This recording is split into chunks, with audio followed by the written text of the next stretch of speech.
So first of all, a very good morning, good afternoon, and good evening to you all. Hope you are fine there.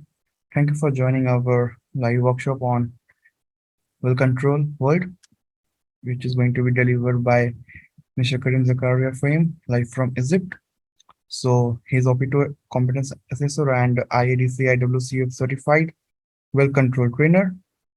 Previously, we did a 2 days workshop on BOP, and from 10th of October, we are going to start a course a virtual course on drilling surface well control. And this is a flagship program for that particular course or our upcoming course. And the course will be for 1 week with Sunday off. The time is 9:30 p.m. Indian time or 6 p.m. Egyptian time.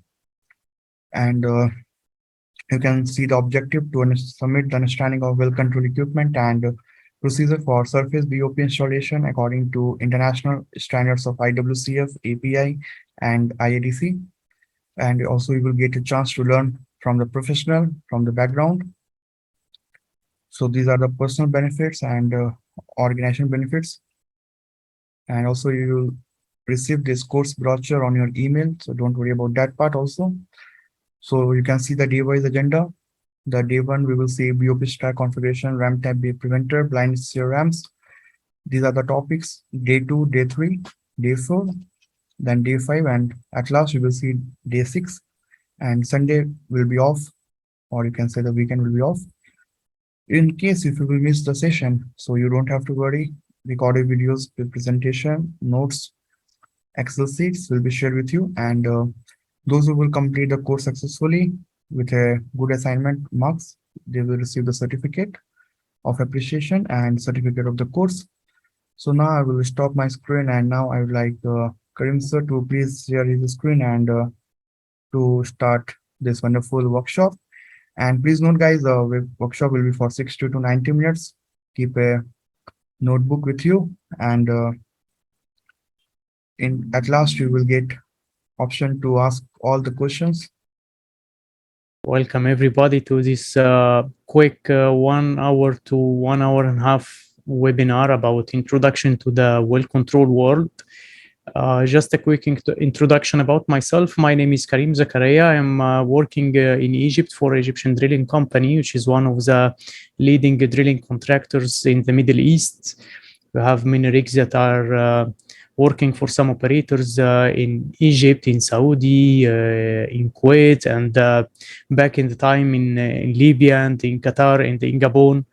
And we have a big fleet of rigs that I was lucky to visit, most of them during my experience. I have been working in the oil field for more than 10 years, between different positions in the office and also in the oil field on hands experience. And in the next 60 to 90 minutes, I'll try to just open some discussions and open some topics about well control that inshallah we'll go through each one in deep details in the course that Mr. Nikhil has announced it before.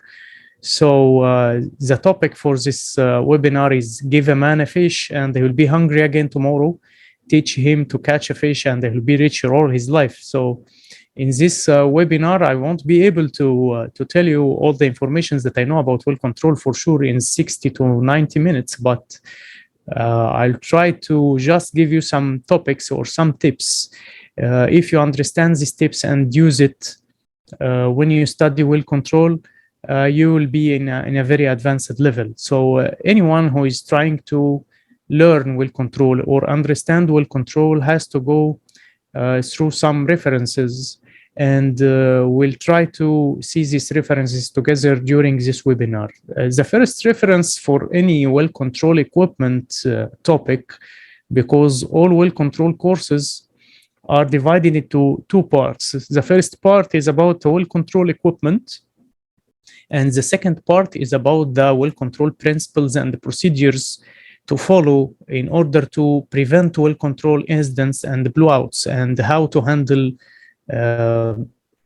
kicks or unwanted flows inside our well. So the first part part and the first reference about the well control equipment is the American Petroleum Institute, or the API. You can see here, I'll try to use a laser pointer here to show you something. So this logo is for the American Petroleum Institute, which is the API. The API is the institute that put the laws and the rules and the recommended practices for the well control equipment that we are using in the oil field. And for the IOGP stands for the International Association of Oil and Gas Producers. This association is responsible for setting the standards for the well control training, and also they write some topics and some newsletters, and they share some lessons from well control incidents that happen all over the world. So in any well control course you will attend, and in the next well control course that will organize with the Petroleum Engineering Association, it's not about my point of view regarding the well control equipment. I will sure have a point of view because of the on-hand experience that I had, but the main thing will be about standards. We'll open standards and we'll check them together, and every point and every specification about any equipment will go to the API and see what is the recommendation from the API. And if you want to access the API standards during the session, I will tell you how to access them. Sure, they are paid in order to access them, but some handouts can be shared which are closely related to our well control equipment operation. For the IOGP, they share always some lessons learned from the well control incidents that happen all over the world. So the first part about in this webinar, we'll speak about an overview of the latest well control incident in the world, and I will take you through the IOGP website and try to explore the website together. For the second part, we'll speak about the barrier concept. Any well control incidents that happen anywhere in the world, it's about the barrier concept. We always work using a double barrier or a dual barriers or two barriers. We cannot work in any operation or do any operation with a single barrier. So in order to understand what is barrier is, we'll go through a PDF file issued by the IWCF, or the International Well Control Forum, which is the organization. It's a non-profit organization that issues the accredited and certified well control certificates that should be owned by anyone who is working in the oil field, especially in a supervisor position. So they have IWCF level 1 and 2 and 3 and 4, and lately they have level 5. So anyone who is working in well control should go through all these levels, and in the next course that we will organize together with the Petroleum Engineering Association, will provide the knowledge necessary for level 3 and level 4. So if you attend this course, you can simply pass the well control test and get your certificate, which is renewed every 2 years. For the third part of this webinar, we'll speak about how we monitor the well during different operations in order to identify the well control problems, or what we call identify the kick. What are the kick warning signs during different operations? For part 4, we'll see what is well control equipment, an overview, a very quick overview on well control equipment. And the last part will be about an overview on the API standards and what are the standards that you need to have a copy of. What are the standards that you need to have a copy of in order to understand and get the reference for well control equipment specification. Again, if you have any questions, you can simply drop them in the chat box, but please, when you send, I think the chat is disabled. So I will send just a quick message to Mr. Nikhil if he's not with us. I know he has another meeting. So let me send a message to Mr. Nikhil to just enable the chat because the chat box is disabled. So if you can bear with me like 15 seconds.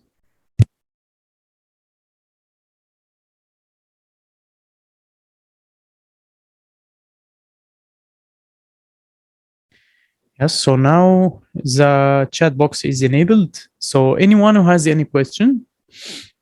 Yes, Mr. Sisan, thank you. So if anyone has any questions during the session, please drop them in the chat box and I will try to handle all your questions by the last like 15 minutes of the session or so. So let's start the session. For the IOGP, or the International Organization of Oil and Gas Producers and International Association of Oil and Gas Producers, as I told you, they have some publications, some important publication for our market. So if we click on this link, it will take us to the IOGP website. It should now open somewhere here. If not, I will open them manually. Yeah.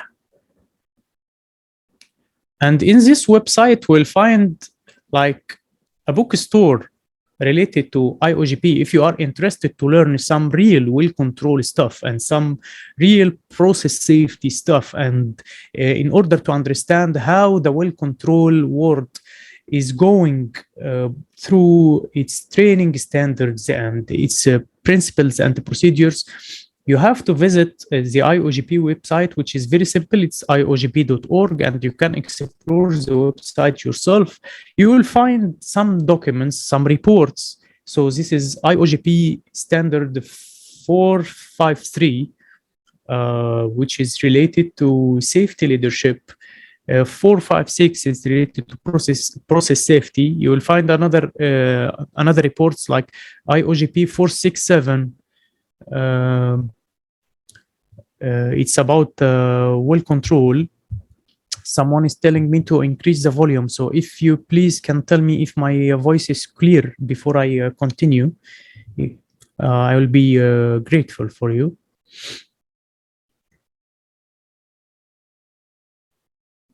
It's clear on my side. So, okay. So Mr. Don, it seems that there is a problem in the speaker. Yeah, it's clear. So thanks everyone. So in this website of the IOGP, you will find reports. These reports are very important for you in order to understand how the oil field is going. Many reports related to safety and well control and life saving rules and blah blah blah, and all of this stuff are very important if you need to have a standard. I will tell you a quick story. I had a call a few weeks back from one of our superintendents telling me that one operator is trying to do some operation with using a single barrier option, and that he needs a reference to show this reference to this operator and to prove that in order to work, we need to have a double barrier.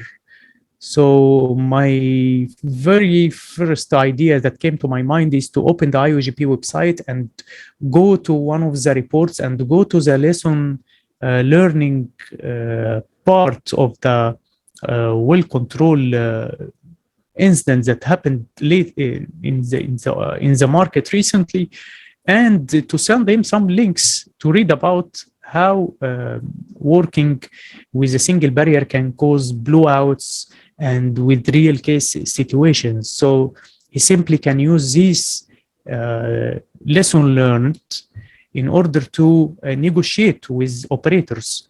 So this one is shared in August 2022, kick while drilling underbalanced. You will find some lessons learned from different operations during drilling operation, during production, during well completion, during workover, and believe me, these lessons are very useful for the market. So what I want to say, in order not to speak too much about this, is that you need to be aware of the IOGP website. You need to explore this website yourself, and you will learn a lot from this website. No well-controlled instructor will go with you through each of these incidents. However, when you read each one of them, you will learn some practical, well-controlled that happened in real life scenarios and real life incidents. And after understanding the basics of well control, this can take you to another level on the practical level, because in well control courses, we try to make some fundamental knowledge of the well control, even if we put some advanced note from the hands-on experience. You need to be aware what is happening in the oil field, to what's real situations that happen in the oil field.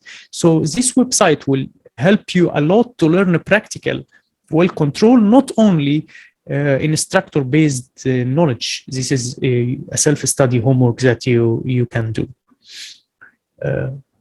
Also, and last but not least, about the IOGP, I need to watch a 5 minutes video on the IOGP website with you in order for you to evaluate what is the IOGP and know what is the value of the IOGP in the market. So the video will load in a few seconds. This video was created celebrating or not celebrating, remembering 10 years after the Macondo incidents that happened in Gulf of Mexico. So let me just make sure that the system sound is shared. I think yes, you are sharing sound from your computer. Yes. And let's see this video together. It's a very short video, but watching this video, you'll understand what is the value of the IOGP in the market. So let's start it together.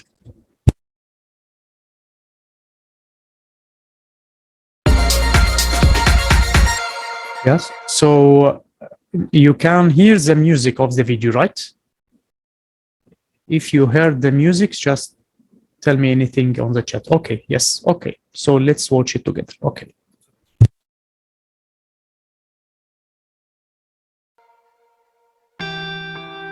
It was a day everyone in the oil and gas industry will long remember. On 20th of April 2010, a blowout on the Deepwater Horizon, drilling at the Macondo prospect in the Gulf of Mexico, killed 11 crew and caused a major oil spill. This video shows how IOGP members, working together, helped to rebuild trust in the industry and continues to do so. It demanded an immediate response from the industry. In order for industry to maintain its license to operate, society must be confident that the industry's processes and people can be trusted. It doesn't matter where in the world it takes place or what operator or contractor ultimately proves to be responsible, such incidents affect us all. This confidence was undermined with Macondo in the Gulf of Mexico. Everybody was very nervous around the world. It was for the world to see that we had this terrible disaster and we had lost public confidence. After a short period of time, the reaction in the US had been to halt all drilling in the Gulf of Mexico and similar offshore waters. And this, of course, was a big problem for operations, but also for the long-term future of oil supply. What would this mean? We didn't know whether we could continue drilling. And it was clearly up to industry to demonstrate that we could. We needed, as an industry, to come up with a demonstration that we could be in a position that would be acceptable to regulators, politicians, and the public at large. IOGP created a work group to learn the lessons from the Macondo blowout and to come up with a plan for improving the way we would do things in future. It was called the Global Industry Response Group, and it became known as the GERG. More than 100 technical experts and senior managers were made available for this effort. Many were relocated permanently to London. In the end, this took 9 months. The GERG divided its work into 3 core areas.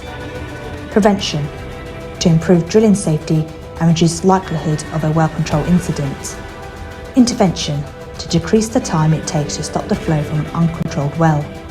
Response, to deliver effective oil spill response, preparedness and capability. Initially, it was very important to travel to meet governments, regulators all over the world to explain that the industry intended to respond and work to learn from what had happened on Macondo. The Global Industry Response Group, the GERG, produced multiple recommendations. Report 463, Deep Water Wells.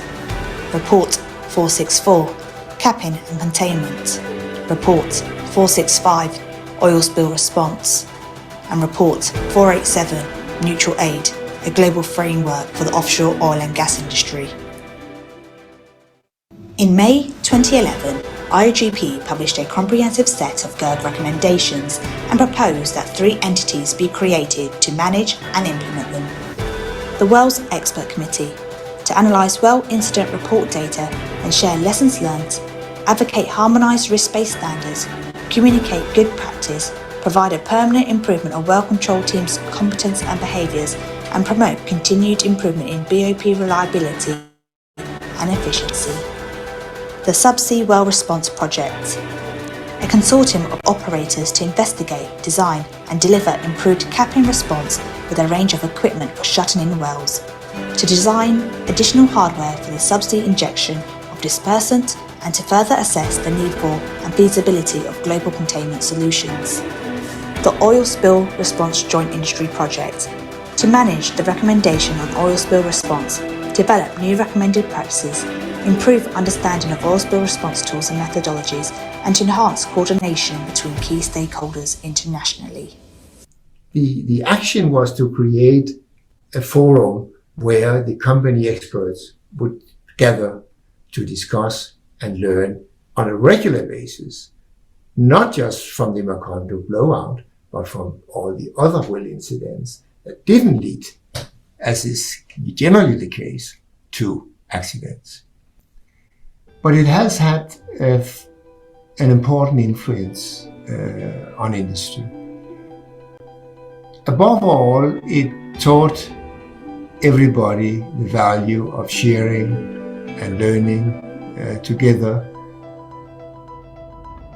GERG was a unique response to a unique situation. It transformed the global oil and gas industry, its culture and its processes.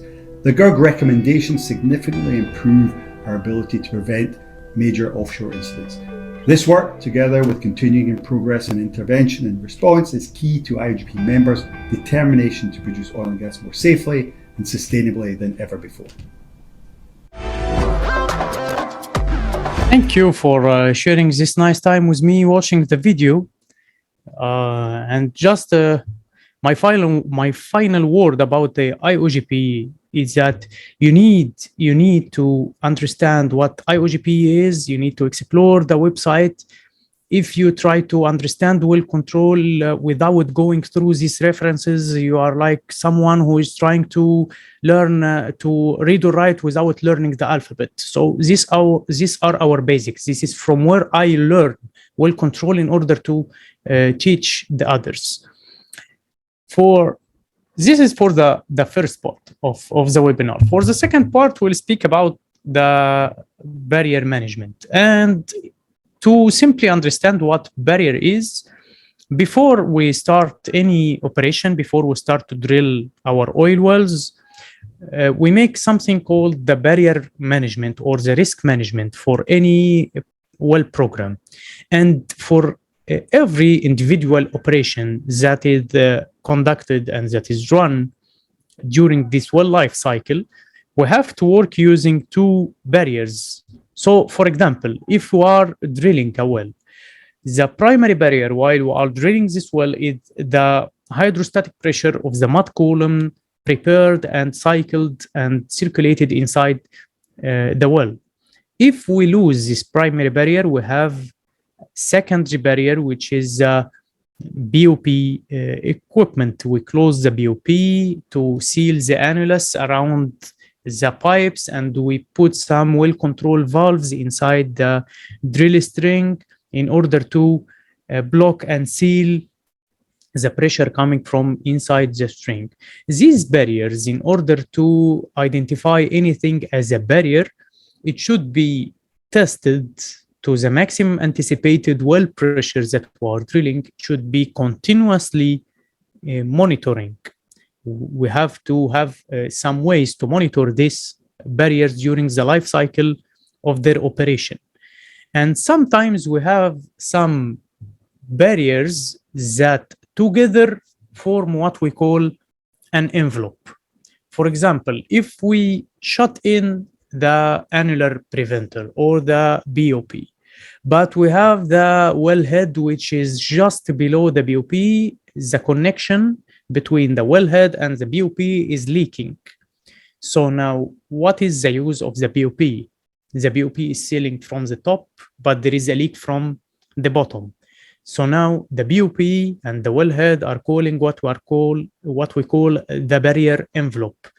The same for if we close the BOP and the wellhead is completely sealing and everything is okay, but we have a leak from the safety valves that are preventing the flow from inside our drill string. So what is the use for the BOP and wellhead if these barriers are leaking from inside the drill string? So sometimes we have some barriers that together form what we call a barrier envelope. All of these definitions you can find in many sources. You can find this definition in API. You can find these definitions in NORSOC, which is the North Sea standard. You can find these definitions in ISO, and some definitions are more or less not the same, but they are speaking the same language, that we need to have at least two barriers during any operation or during any well operation. So for the IWCF definitions, they have issued in January 2022 a document which is has the terms or the definitions for the primary barrier and the secondary barrier. And if you notice, this well control barrier philosophy, I'm just reading what's written. This well control barrier philosophy, it's a philosophy, aims to make the recommendation from the International Association of Oil and Gas Producers, IOGP report number 467. So the IOGP is issuing the standards for the training organizations like IWCF and IADC for their training standards and for their courses. So IWCF is also taking these definitions from ISO 1653 version 1 and from NORSOC D10, which is a very famous standard in the North Sea. And it's a very simple document that they are just identifying what is the meaning of primary barrier, what is the meaning of secondary barrier, what is the meaning of barrier envelopes that we have just discussed together. And it is stating that there must be always two independent and tested well barriers, primary and secondary barrier, to prevent the well flow. And these barriers must be risk assessed, verified, approved, monitored, and blah blah blah, all of this stuff. This document is free, and I can just send it to Mr. Nikhil after we finish the session, and he can share it with all of you. It's recommended to read these handouts, which are issued by IWCF before you join a well control course, or even during this well control course. We'll go through each of these steps in deep details. So we have what we call mechanical barriers. Mechanical barriers is anything that is a mechanical equipment, like the BOP, like the Christmas tree, the wellhead, the full opening safety valve, the non-return valves inside the drill string. All of this stuff, we call it mechanical barriers. Some of them are closed and some of them are closable. For example, the BOP, it is normally open, but when I need to use the BOP, I close it. So I call it a closable mechanical barrier. A closable mechanical barrier, which is acting as a secondary barrier, you know? So its type is a mechanical barrier. Its function is closable, and in its function also, it's a closable secondary barrier. Sometimes the BOP itself is the primary barrier. So in every operation, we identify our barriers. During drilling, the mud hydrostatic is the primary barrier and the BOP is the secondary barrier.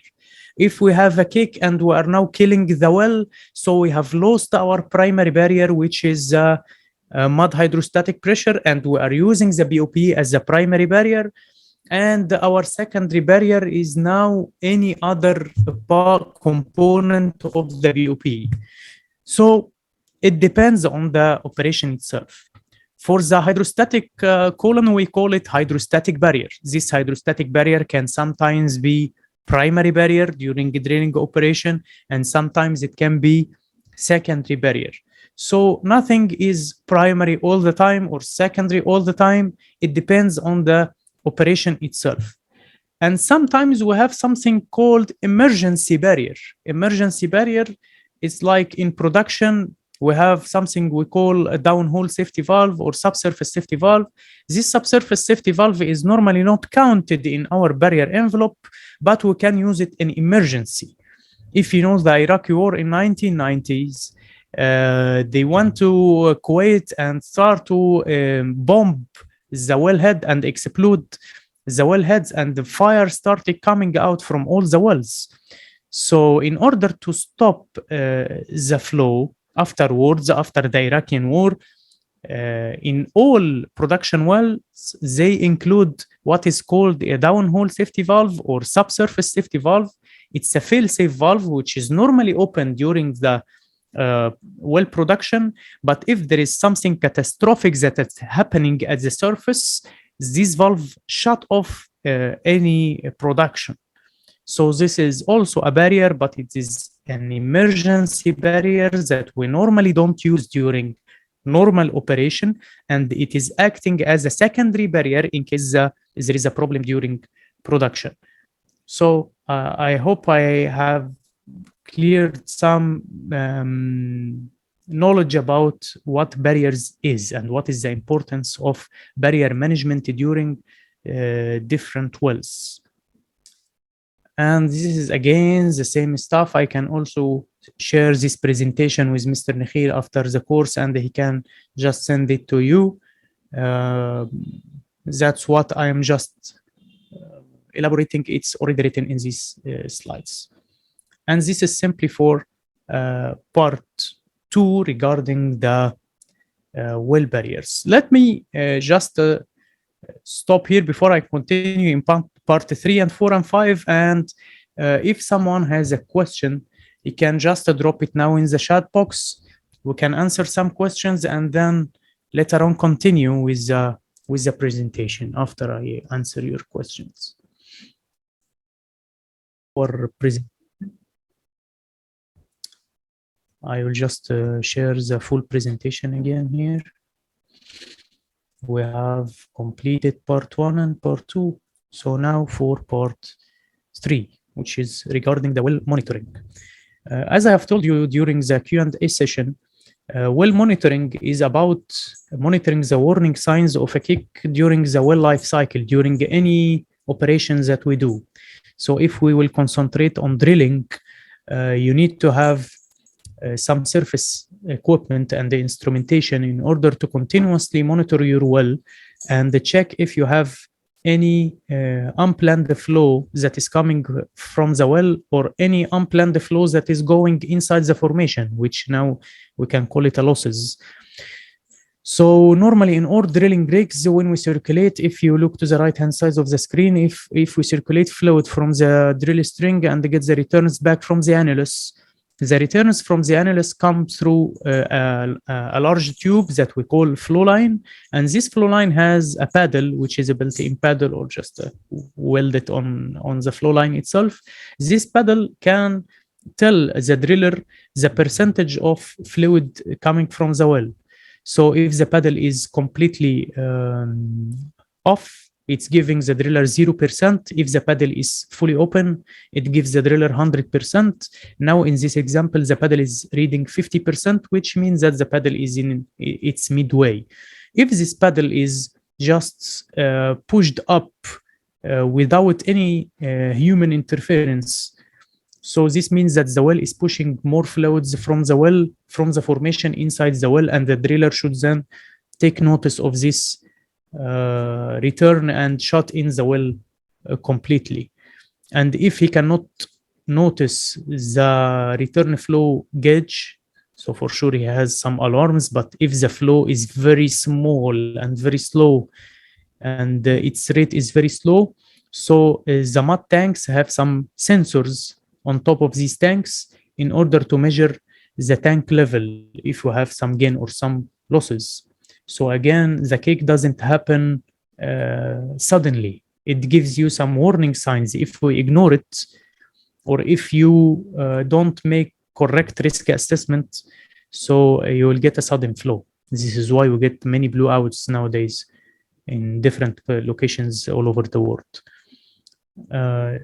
The previous two warning signs, we call them positive warning signs or positive indicators that we have a cake. It's 100% sure that we have a bigger flow coming from the well. So now it's a cake. It's 100% sure that we have a cake. We need to shut in on a well and start killing this well and prepare new mud to act as a primary barrier.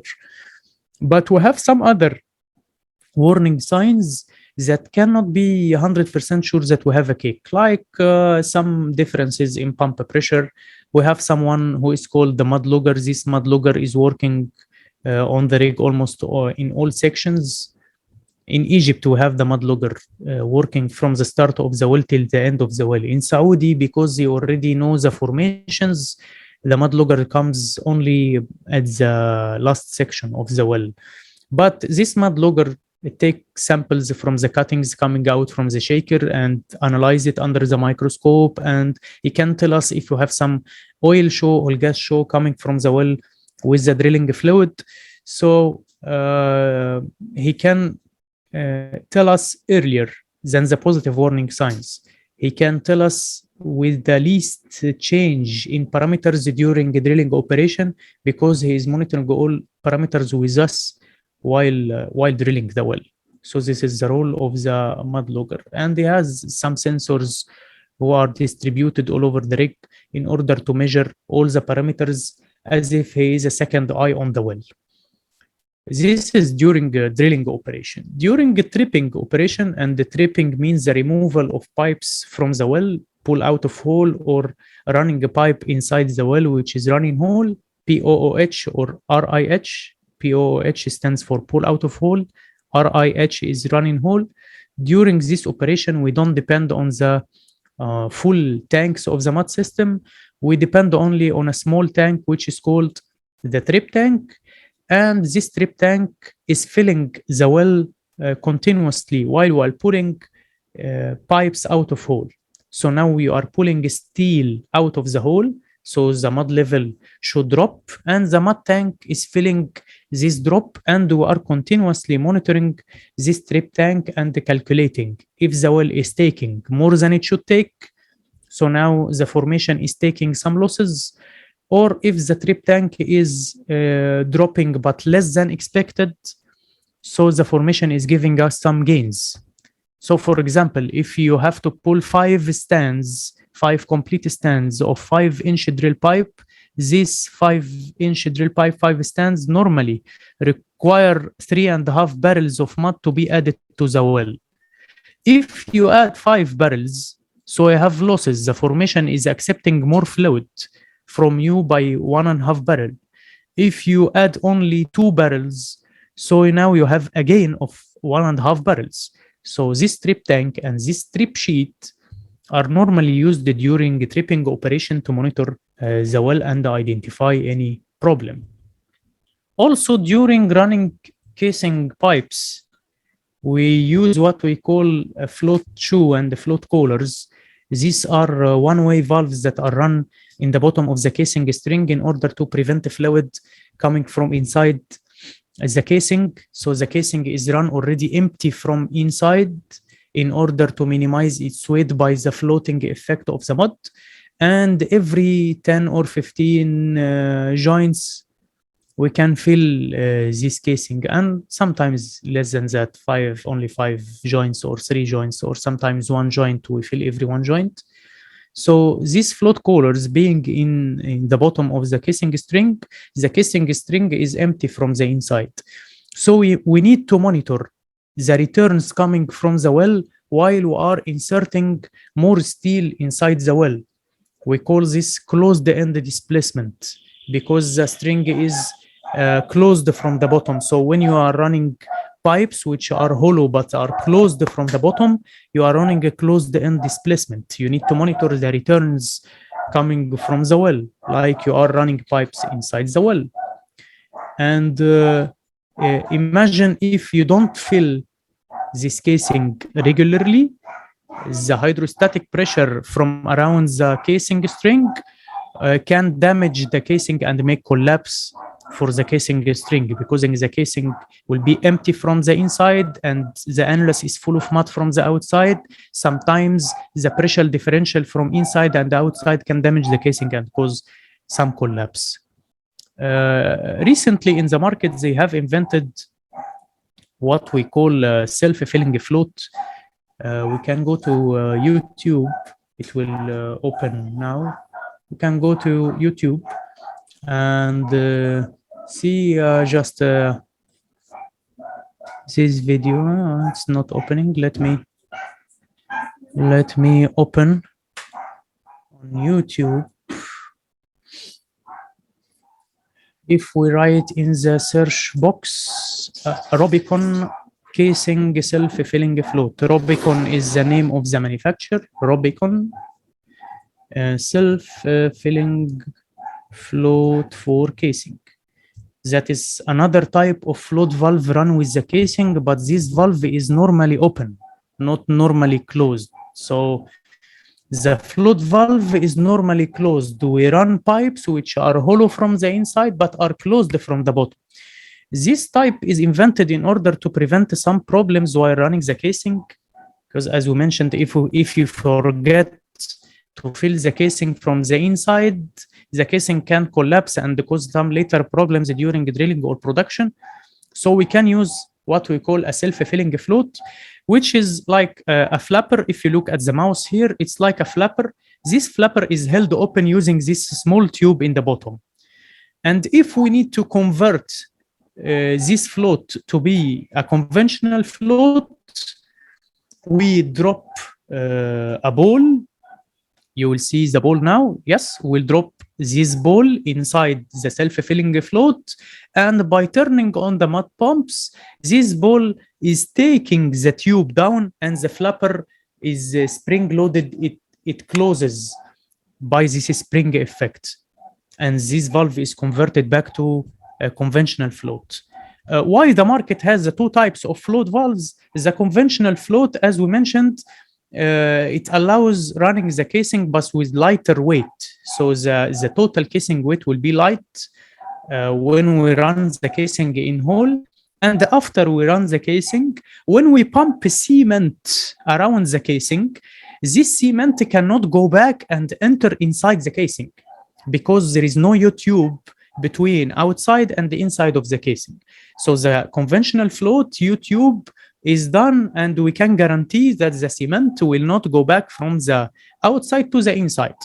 For the self-filling float, it has the advantage of that we don't forget to fill the casing. We can run the casing quickly.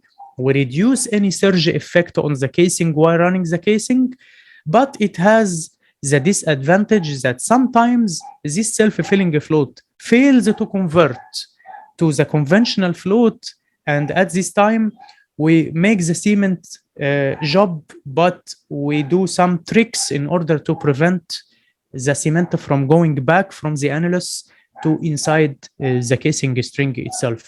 We do what we call pressurized, or we put pressure on the top of the cement head during like 8 or 10 or 12 hours. It depends on the weight on cement time. Weight on cement time is the time required for the cement to be converted from the solid, from the liquid phase or pump up phase to the solid phase. So this is for regarding the monitoring the well during different operations. I know this is very quick, and some details need to be shared more. We'll discuss all of these during the well control course on the 10th of October, inshallah. And we'll go deep into these details, into each one of these details, and we'll dig into the API standards and read together what is written in the API, and if this already matches our equipment on the rig.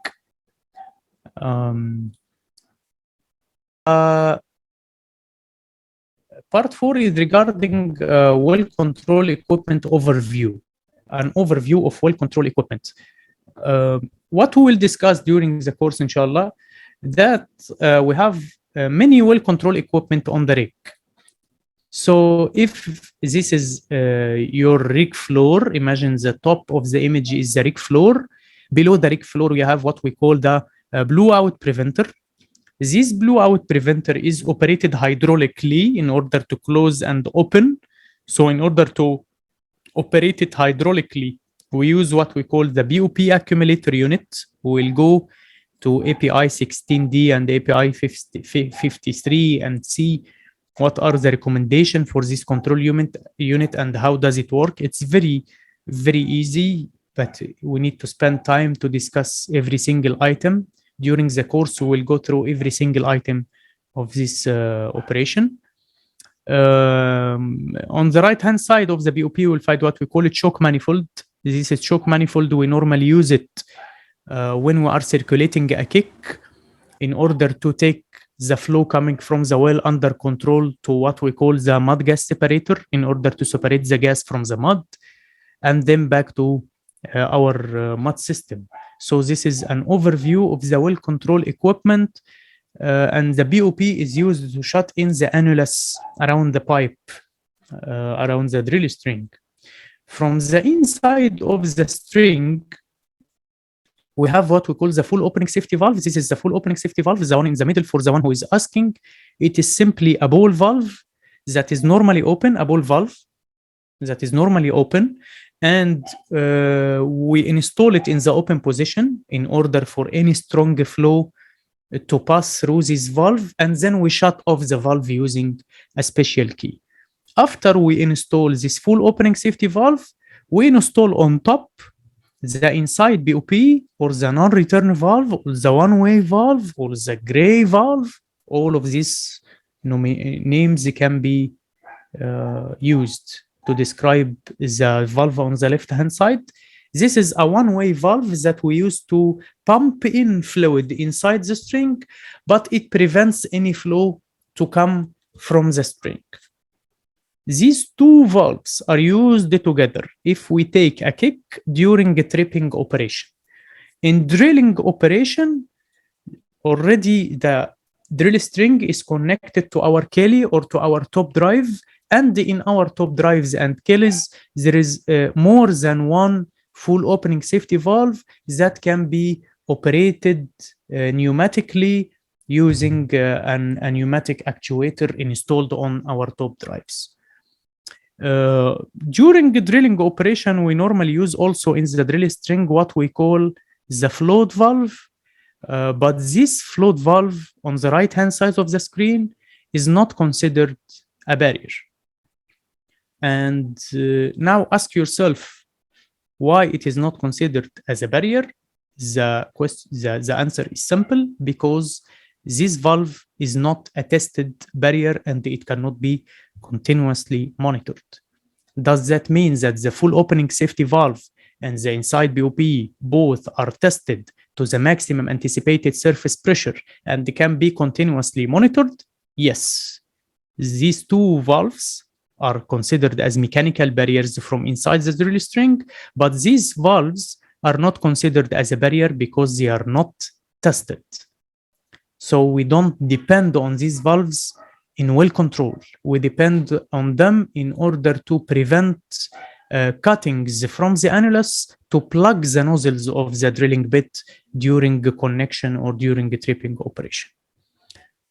And the last part in our webinar, I will take you a quick tour through the API, which is the American Petroleum Institute. If you go to this website, I'll just drop this website in the chat box. Chat is disabled, so I cannot. So, Mr. Nikhil, if you can enable the chat. Yes, thank you.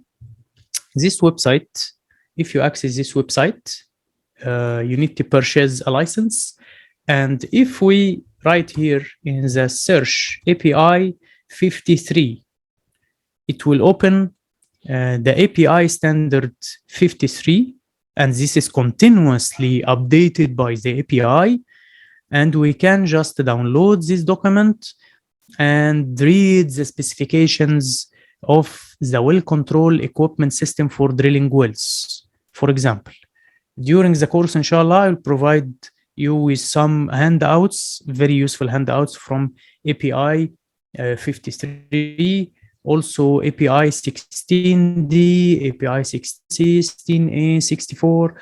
All of these, we have taken the most important tricks and tips and recommendations from them and included in the course in order to provide you with reference. It is not my point of view of equipment. Everything in our course has a technical reference, which is a correct reference approved and agreed on by everyone working in the oil field. Now I have finished my presentation and I am open for your question for the next 15 to 20 minutes if you want to. So I'm ready.